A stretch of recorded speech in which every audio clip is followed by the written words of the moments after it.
Hey everyone, it's time for a special edition of Wednesday Word, this time taking place on Thursday of the week after the 9th Sunday after Pentecost. It's good to be with you. I'm sorry that I had to delay this week's video, but hopefully it'll be worth the wait. For this Thursday Word, I want to do something that I haven't done before and look at a reading that's coming up for next Sunday, the 10th Sunday after Pentecost. And this reading comes to us from the first book of Kings, and it features the prophet Elijah in a bit of a tough spot. A little bit of backstory is that just a chapter before this, Elijah has a showdown with a large number of the prophets of a rival god named Baal or Baal, and they basically have a prophet off to see whose god is going to respond to the prayers and the cries of the prophet first. So the prophets of Baal get the first crack at it, and they cry out to God, and they do all kinds of crazy things trying to get Baal to answer them, and the response is nothing. And then Elijah steps forward and wins this incredible victory for the God of Israel when God sends fire down to light up the offering that's on the altar, and with it, the prophets of Baal. It's kind of an interesting story, but it represents confirmation of Elijah as the man of God who God listens to and who makes known that there is a prophet in Israel and that the God of Israel is worthy of worship and praise. Immediately after that, the king and queen of Israel at the time are so angry about what's happened that they put out a hit on Elijah, and Elijah has to split and go out to the wilderness in order to not be killed by those who would seek his life. This story takes place following those events, in the aftermath of this. Elijah ends up at Horeb, which is another word for Sinai, the mountain of God. And here's what happens in this Sunday's reading. At Horeb, the mount of God, Elijah came to a cave and spent the night there. Then the word of the Lord came to him, saying, "What are you doing here, Elijah?" He answered, "I have been very zealous for the Lord, the God of hosts. For the Israelites have forsaken your covenant, thrown down your altars, and killed your prophets with the sword. I alone am left, and they are seeking my life to take it away." God said, "Go out and stand on the mountain before the Lord, for the Lord is about to pass by." Now there was a great wind, so strong that it was splitting mountains and breaking rocks in pieces before the Lord. But the Lord was not in the wind. And after the wind was an earthquake, but the Lord was not in the earthquake. And after the earthquake, a fire, but the Lord was not in the fire.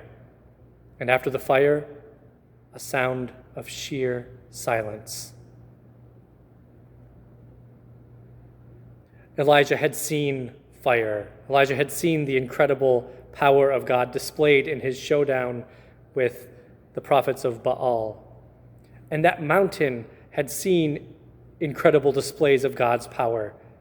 That was the place where the law of God had been given to Moses, where fire and lightning and smoke had scared the Israelites, made them fear being in the very presence of God, and had them send Moses up to be their representative before the Lord, because they feared that if they saw God or even heard God's voice, they would not be able to survive the encounter.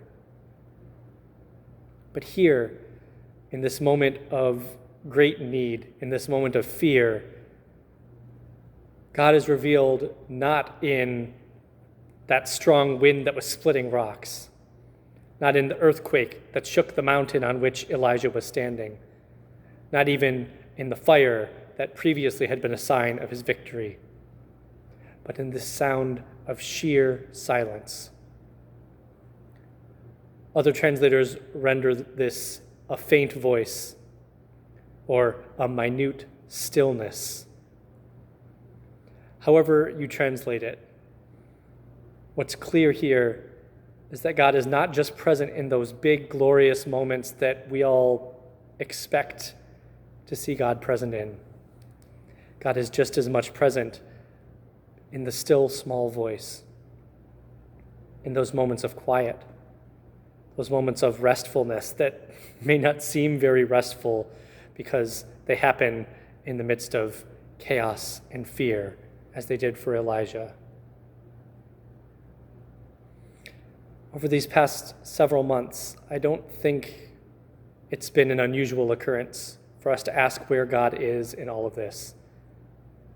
The global pandemic raging, with protest and fury around the country, with tragic events happening all over the world, like monsoon flooding in India, or the horrific explosion in Beirut, Lebanon this week. It's not out of place to wonder where God is in all of it. But if this reading has anything to teach us, it's that God is not present or absent in the big things, at least not all the time.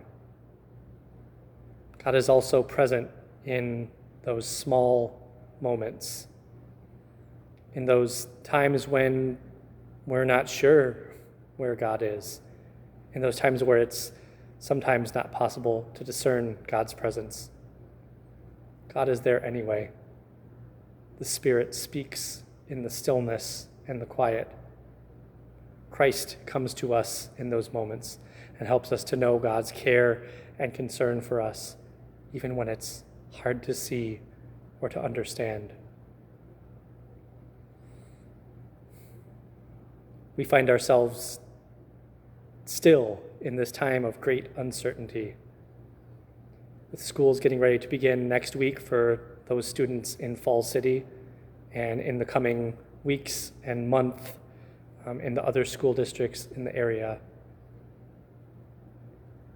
My prayer is that sometime during this week or next, or in the weeks to come, that you might find a moment or some few moments where you can sit in the stillness and the silence,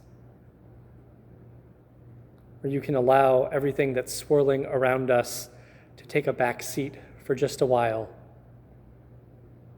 and listen for the voice of God, to search for the presence of God, to trust in Christ's presence with you in those moments of stillness and silence. Because it's in those moments of knowing God's presence with us that we find the strength and the courage to face our fears. May all of us have that opportunity in stillness and silence to hear God speaking anew, and then to go out with good courage, knowing that Christ is with us in the ordinary and the extraordinary moments of our lives. Peace and good to you. Be well. I'll see you again next week.